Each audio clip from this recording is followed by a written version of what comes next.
Hello everyone and welcome back to episode 5 of KnightTime. This week we're having a little KnightTime HTF Bets crossover with our guest host today, and he's arguably the hitting the field college basketball expert. Stay tuned because KnightTime starts now.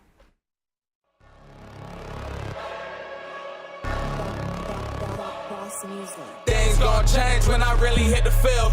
Undefeated chance, man, you know what's the deal.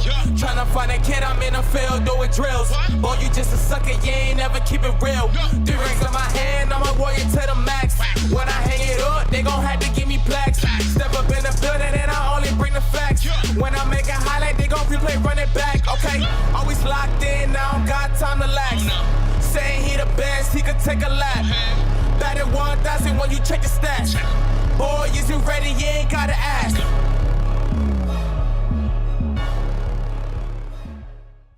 Welcome back to KnightTime, everyone. My name is Camden Mowry, as always, and we have a crossover episode. As always, I'm joined by Taylor Anderson and Mr. Basketball himself, Tyler Karen. How are we doing today, Tyler? I'm feeling good, and Camden, you sounded a lot more confident when you said it. Taylor was like she was reading a script or something. She like had to say it. You actually believe me, which is why I respect you, Camden. I respect your show. I respect your picks more than Taylor's, even though you're a little bit. You know what I don't respect? The glasses. Even though, the sunglasses. Ooh. Yeah, you got them going out today. They look good. I don't know why you're saying you don't respect her when you guys are colluding on primetime picks. Got me down by 2 games here, but I am here to right some wrongs. So I am going to win this week, I promise.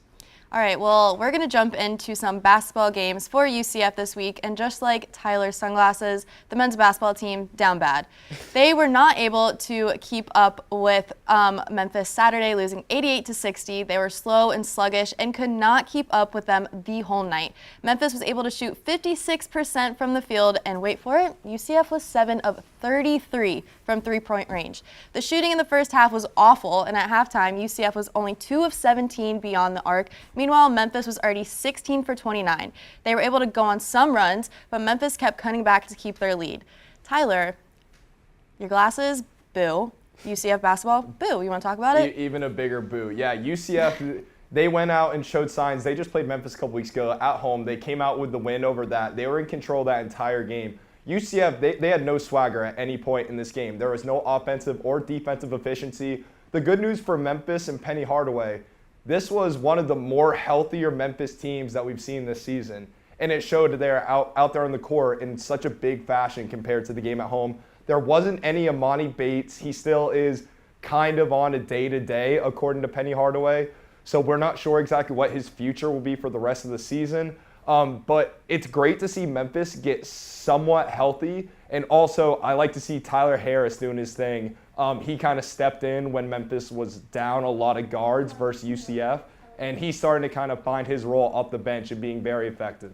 Well, you're absolutely right. Tyler Harris, he's my height. He's like 5'9". Good for him. No Amani Bates. This inconsistent UCF team struck again with a great, energetic game. They looked so unenergized all game. Like, they ran to the timeout. Johnny Dawkins had his guys. No energy at all. Better yet, Darren Green, 0 points in the first half. That is what I'm talking about. That is how you come out and get a loss at Memphis on those ugly blue courts. Not a good game. Not the game that you want to see out of our Knights. Not at all, but they were successful at home Tuesday night against Wichita State, beating them 71-66. They obviously left their horrible gameplay in Memphis and started fresh. 13 days before this game, they had lost to Wichita State, so thankfully they were able to get it together this time. 3 players who I'm sure we're all going to discuss for our players of the week. Mahan, Green, and DeYoung really helped carry UCF to this win, and after halftime, UCF did let it become a 2-point game, but Green had 5 straight points and a 4-point play by Mahan helped UCF get back a double-point lead. Camden, were you there? I was there, and I'll tell you, it was great. That first half was amazing. I remember before the game, I told my roommate, I was like, Brandon Mahan needs to step up this game because when he goes ice cold, and he shoots awful. Now, there was a game earlier where they beat USF, but I don't think we're going to get to that right now. The Wichita State game, Darren Green Jr. came out and played lights out when he touched the ball. It was a very energetic crowd, and I loved being there. I even saw another Bets guy, Riley Shepard, there. Bets guy you didn't see, though. Tyler, what do you think about this game? I was not there. However, I was able to watch the game. It's great to see UCF finally pick up a win versus Wichita. I've seen them play Wichita so many times, whether as a fan, as a reporter, or as a broadcaster over the last couple of years at UCF. And every time it's like they really shocked us again. However, not this time. Like you said, the trio of Mahan, Darren Green, and Mbake Zhang really sparked it for the Knights, and the UCF is just a different team at home. There's just no other way to say it. They might be one of the best home teams in the conference. They did lose to Houston at home. Houston is just a more elite team than UCF in general. But UCF at home, I like their chances versus a lot of teams, and I knew they were going to pick up this win versus Wichita. All right, so we talked about some star players, but let's go one by one and go for our player of the game. And my player of the game for this first time this season goes to fifth-year guard Brandon Mahan. He had 19 points and a game-high tying 9 rebounds for UCF. Camden, who's yours? Now that 4-point play was amazing, but I'll tell you, Darren Green Jr. was also out there. He didn't shoot too well. He shot okay. I believe he scored 17 points. When he touched the ball, that ball just went in so smoothly. I mean, his shooting stroke is so pure. And when he gets the ball off of a pass, he is so lethal beyond the arc. I think Darren Green Jr. really brings his team together. He's obviously the best player on the team, and I believe he's the reason why they won this game. Tyler, what about you? Now, I think that both of your players, Green and Mahan, those are the two most talented offensive players. Mahan, he can get his bucket from the ISO. Darren Green, he needs help from other people. He does run off screens very well, but my player of the game is the person setting those screens, Mbake Zhang. He finished with 11 points, 8 rebounds. He's not great offensively. He has some kind of post play, but where he really comes in as an impact for UCF is when he's setting those dirty baseline screens for Darren Green to curl out to the wing. And his presence in the paint on defense, even though he doesn't pick up a lot of blocks, that's a 6'11" body that makes it very difficult for driving guards on the other team. So I'm going with Mbake Zhang as my player of the game. All right, so a UCF basketball team that was successful against Memphis this past week was, of course, the women's team. They defeated the Tigers 71-57 Saturday night. They did fall behind at the start of the game, but they were able to go on a run to gain the lead. They were able to hold Memphis to only 5 points in the second quarter, and in the third, they were able to get their lead up to double digits. Of course, Diamond Battles was able to reach another career high with points and led all scorers. Camden, what do you think about this Memphis game? Well, this game specifically, it was close at the start, and yet again, the women, they're that sneaky good team. They've been winning a lot recently, and they led for the last 29 minutes in the game. They did not give up a single lead ever since that 9-minute mark in the second quarter. They dominated the rest of that game, and they showed why they're a sneaky good team.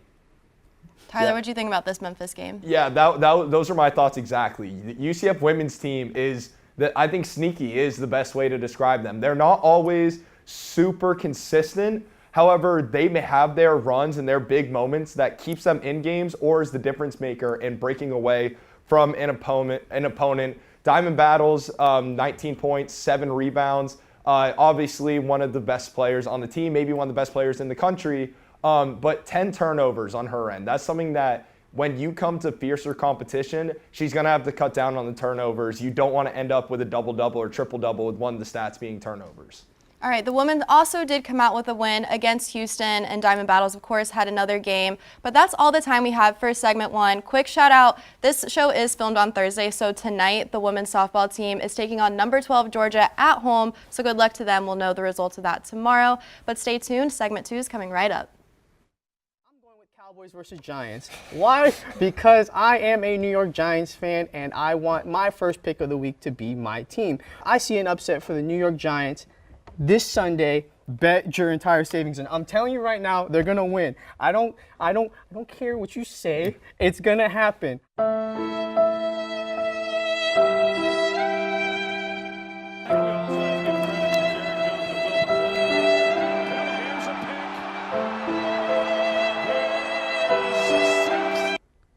I have to go with the Raiders, I think, for this one. I don't see them losing.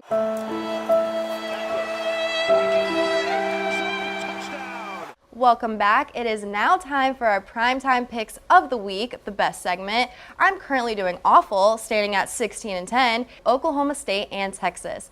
I'm going Texas 35-27.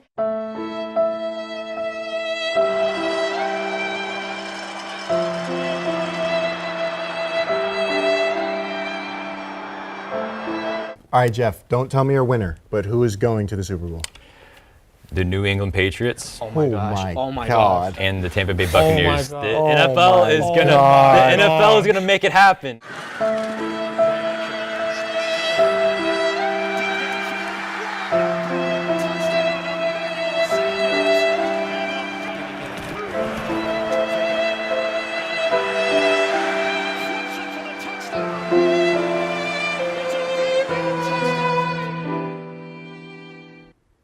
Welcome back to segment 2 of Nighttime. Usually this is where we recap last week's games, but we still have some UCF women's basketball to go and cover. Last night they had that great game against Houston. Taylor, get into it. Yeah, the women's came out on top again Thursday night against Houston, 54-44. They had a fourth quarter rally that really gave them the win after Houston outscored UCF 14-4 in the second quarter and was leading 24-19 going into the half. UCF's defense was able to hold Houston to 6 points in the third quarter, and Diamond Battles had a 3 at the end of the quarter, pulling UCF within 1. In the fourth quarter, the two teams were trading on and off for the lead, and they had 25 points in the final quarter to give them the season sweep against Houston. Tyler, we don't really normally see these girls down, but they were able to fight back. What do you think about it? Yeah, like I said just before the break, they do go on some slumps where they can't buy a bucket. They're turning the ball over every other possession, and then they're using the entire shot clock just to throw up a prayer, so to not force a turnover. But then when Diamond especially gets going and Alicia gets hot from deep and Kaba and Smith start to get going in the paint, this is where this team can put up a lot of points really fast. Yes, they absolutely can. And speaking of putting up points, Houston did not do too good at that last night. The defense for the Knights played outstanding, and I think that's really the reason why they came away with the win. All right, Tyler and I have the same player of the week because she's pretty much player of the week every single week. Diamond Battles, she came alive in the fourth quarter, scoring 12 of her 19 points in the final 10 minutes. She was one of the 3 in double figures and had 14 assists. Tyler, she's amazing. Yeah, like she really is, I think, the best player or one of the best players in the American and in the country. Now, Alex Funderburke actually made a tweet, the host of the main show, that she is a top 2 player in the country and she's not too. Alex, I don't agree with you on that one. You can't be having 10 turnovers in a single game and consider yourself the best player in the country. But Diamond, she's a stud. She is the leader of this UCF group. She sat behind KK Wright for numerous years, and now she is stepping into that leadership role. Well, turnovers are definitely a big part of the game, so if she can cut down on those, then we'll see what happens. But my player of the week was Alicia Lewis. Like you said, she gets hot from deep. She comes off the bench and provides that spark to help the Knights pull ahead. She scored a nice solid 10 points, efficient shooting from the floor, and just had a good game, a solid game off the bench, and that's what you're looking for. More than just Diamond Battles to put up these points, somebody to help her out. All right, time to get into Tyler's specialty. We're going to talk all things college basketball now, and we're going to make some Final Four predictions. And these are always so hard to come close to getting right, and I for sure won't be the one to do it, but my Final Four prediction is Gonzaga, Kansas, UCLA, and Purdue. To be realistic, this was very random, and I'm going with teams that are hot or can win out their schedule and hoping it works out in my favor. Gonzaga is in a good spot for the top overall seed. Kansas killed Baylor the other night, but their matchup on the 26th will tell more. UCLA is just a guess for me because their losses to Arizona and Arizona State, and Purdue has honestly just surprised me this year. Tyler, Mr. Expert, Final Four. My Final Four. So I like your Final Four. We have some similarities, but You have 2 SEC teams. That's I do have, not going to happen. I do have 2. I've been saying it on bets all year. The SEC is the best league in college basketball this year. Not that they're going to have the most teams in the March Madness tournament, but they are my favorite conference to watch this year, and I think they have the most talent, them in the Big Ten. But I have Alabama, Gonzaga, Auburn, and Illinois. Now, Joe Lunardi's last bracket that came out on Monday, Alabama is a 6 seed, Gonzaga is a 1, Auburn as a 1, Illinois is a 3. Now, Auburn just lost the other night. I still think they're a number 1 seed, and I like the sum of these seeds. In the last 10 years, the average sum of the Final Four teams have been 15 of their seeding. This adds up to 11. And we saw in 2019 it was 11, 2017 it was 10, in 2015 it was also 10. So we're going every other year is where it's going to be under that 15 mark. There wasn't a March Madness tournament in 2020. So this will be the seeding, and these are going to be the sums that's going to add up to 11. Well, this guy's not Mr. Basketball anymore. He's Mr. Numbers. All the statistics on us. But you're crazy if you think the SEC is the best conference in basketball. The Big Ten's got 6 teams that can compete for a championship. But my Final Four, I'm going to go with Gonzaga, I'm going to go with Kentucky, I'm going to go with Illinois, and Texas Tech. Like you, I don't think it could be all number 1 seeds. I was looking for a team a little bit down there, and that's where I get Texas Tech and Illinois from. These are the teams that I feel like can win their conference, even though they're not the top team in their conference. Honestly, it's too early to tell what's going to happen. We still haven't even gotten into conference championships yet. Yeah. So it's going to be a great last month of college basketball. I can't wait to see it. Texas Tech is a little bit of an underdog pick to win the Big 12. They did just lose last night to Oklahoma on the road. Right. They are ranked as number 9 seed. That's way too high for them. They are not a top 10 team in the country, but I think they can make that run in the Big 12 tournament, not in the March Madness. If they win the Big 12, they're going to be out in the round 32 of the March Madness tournament because they're going to get too hot, and that's going to be the end of their momentum. Okay, before we end this segment, I want to talk about this game because both of you guys were making fun of me last week for picking Arizona over at UCLA, but Arizona beat UCLA for the first time since 2018 this past week, 76-66. Chris Kriza led the Arizona with 16 points and was among the 5 Arizona players who had a double-digit game. UCLA was only 3 of 14 from three-point range, which cost them. When Arizona lost in the first matchup, Terry and Kriza combined to go 0 for 17, but this time they combined for 26. Juzang was out the final 9 minutes of the first half due to the fouls. That's when UCLA's deficit doubled. Camden, are you still agreeing that UCLA was going to come out on top? What? I don't know. I don't even know where to start with this. I cannot buy myself a win in primetime picks. I pick Arizona to beat UCLA. It doesn't happen. They lose by 16. Oh, UCLA is a better team. UCLA comes in Arizona. Oh, they lose by 10. Did they even lead the entire game? They were down for pretty much the whole game. What is going on? And one of the players spit on a fan after the game and got arrested. This is the team I'm picking? I chose this team as my championship team last week, and they come out and lay a stinker against Arizona. I don't even have them in the Final Four anymore. I'm out on UCLA. Tyler, what do you think about it? I'm still giving UCLA a chance. Now, they did show somewhat of their true colors over the last week. In that Arizona game specifically, they did not show up. In the first matchup between UCLA and Arizona didn't show up. They shot really bad from the field. This time, UCLA took over with that. Arizona did not play a great game in my eyes either. I think UCLA lost this game. Arizona didn't win it. Tiger Campbell took 14 shots. That's way too many for him. Johnny Juzang shot 6 of 16, missed a lot of threes, and threes that he is very capable of making. And Cody Riley, the big man, he can't shoot 3 for 10 when the majority of his shots are coming from the paint. UCLA lost this game. Arizona didn't win it. Okay, before we end this segment, we did this last week, and I want to go around and do it again because I think my pick's still the same. Who do you think is going to come out on top? I'm going Kansas. Camden? Do I have to go first? Tyler, you go first. I need time to think about this. Who's going to win the overall March Madness championship? Who's going to come out the top? It's so early. It's so hard to say. I'll be the Gonzaga guy. I'll go there. I don't think this is the most talented team that they've had in their Final Four runs of the last 6 to 7 years, whatever it's been. But Gonzaga has all the pieces to be a national championship team once again this year, and they have to get it at some point.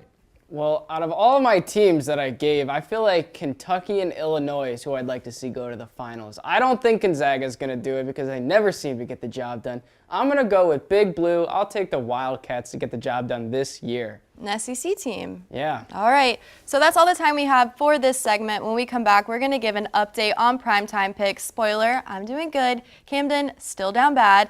But he's down by 2. Okay. He's going to go down worse this week, I feel. But he's going to make a bet, and we're going to hear about it right when we come back. So stay tuned.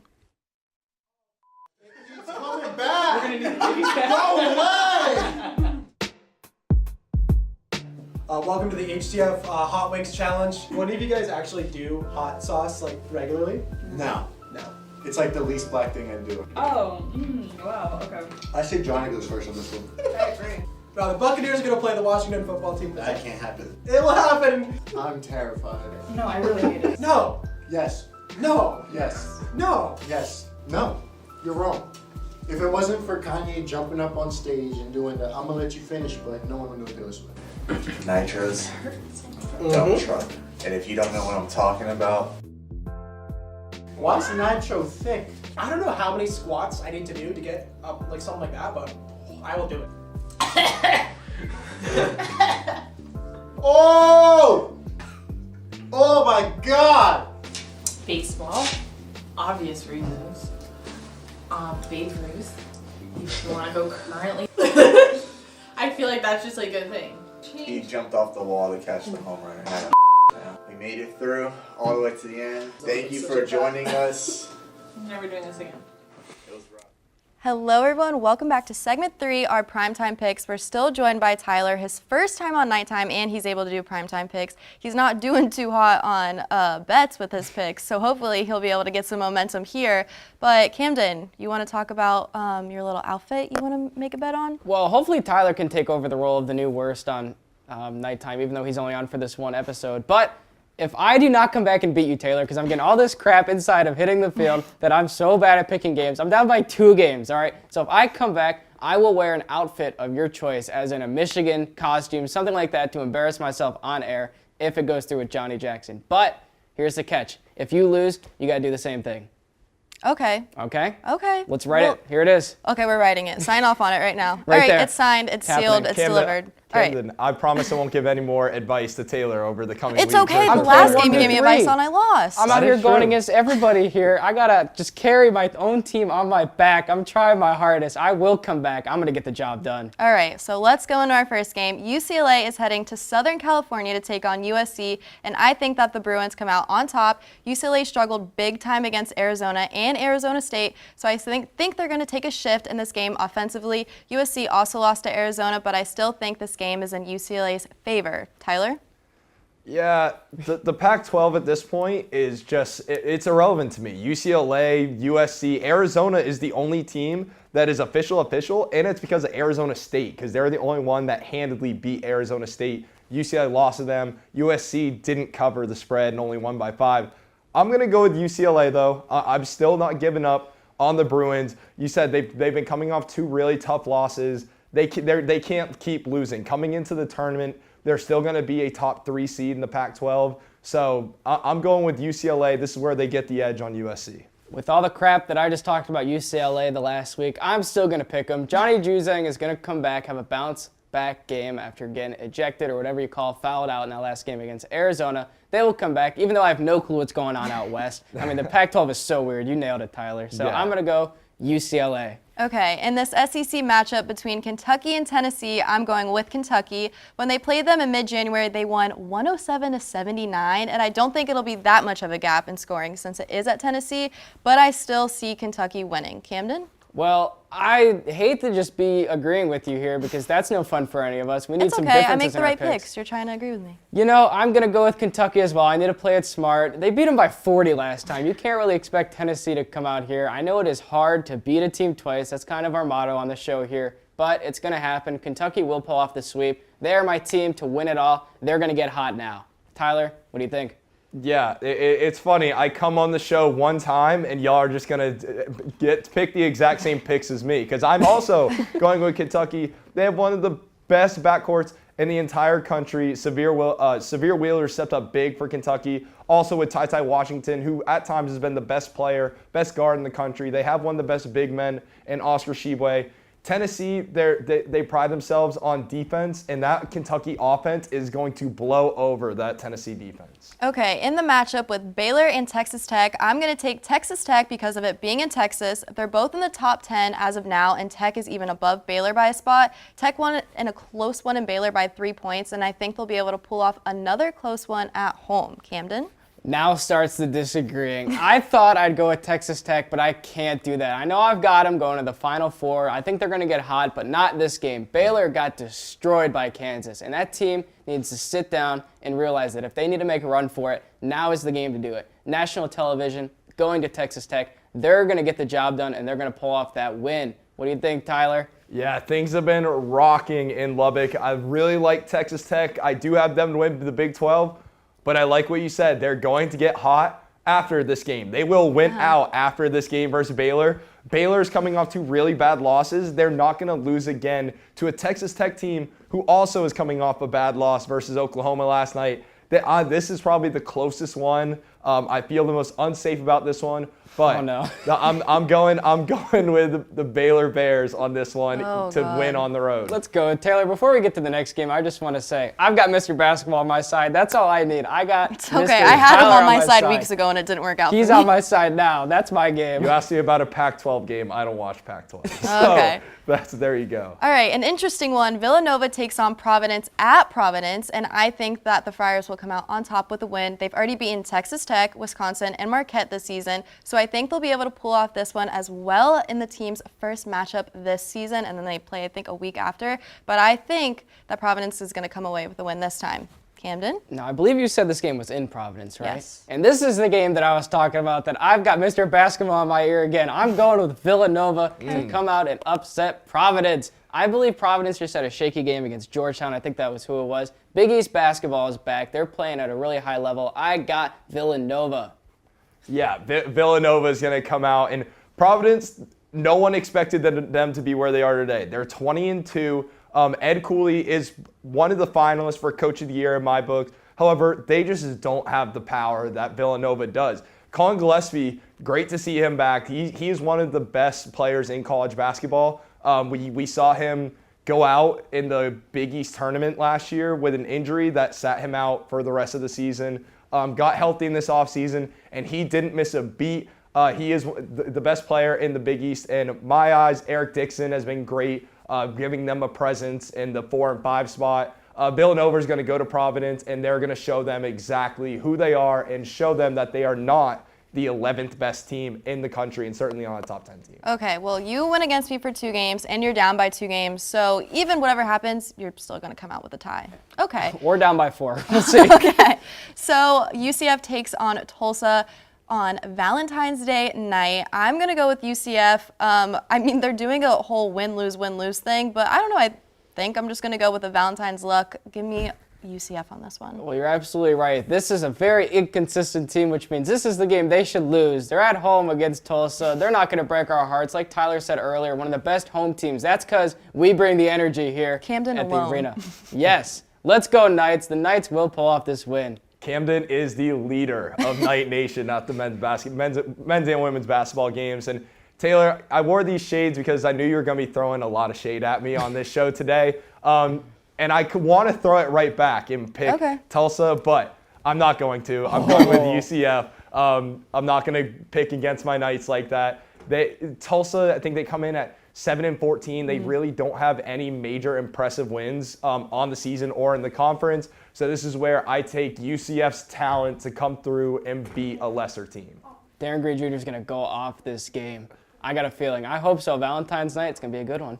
All right, we can't go a show without talking about football. Who do you guys think is going to win the Super Bowl? I think what I want is completely different. I'm going to go with the Bengals. I love Joe Burrow. Everyone knows my feelings on him. I'm in love. Tyler? I got the T-Shiesty glasses. I'm wearing these for Daddy Joe. Joe Burrow going to be Super Bowl MVP. The Bengals are going to upset the Rams. It's going to be one of the best Super Bowls in history in my eyes, and it's because it's the Bengals who are going to come out victorious. Wow, both of you are going with that Simpsons luck, huh? Well, I guess no one told you no, that I'm picking with the Corgis and the Penguins. Oh, okay. I'm going Simpsons. That was photoshopped. But I'm It's going the to disagree with you guys. You guys think Joe Burrow, this guy, lands at a poverty franchise like Cincinnati? What about Matt Stafford? He went to Detroit. Does anyone know what he did his first 12 years of his career? Not really. He had one of the best, Threw to Calvin Johnson. Yeah, that's about it. Why'd he Broke his retire thumb. so early? I'm going with the Rams. They've got the better players on their team, better quarterback a little bit. Sorry, Joe Burrow, you're not there yet. And you transferred from Ohio State. No. They got a better receiver out there with Cooper Kupp and Odell Beckham. I'm taking Cooper Kupp over Jamar Chase in this matchup. Give me the Rams. No. All right. We'll see what happens on Sunday as well as throughout the rest of the week with our primetime picks. Thank you so much, Tyler, for joining us and giving us all your basketball expertise. Camden, thank you for being the best co-host. It's always fun to have you guys on the show. Thank you so much for watching, and come back next week.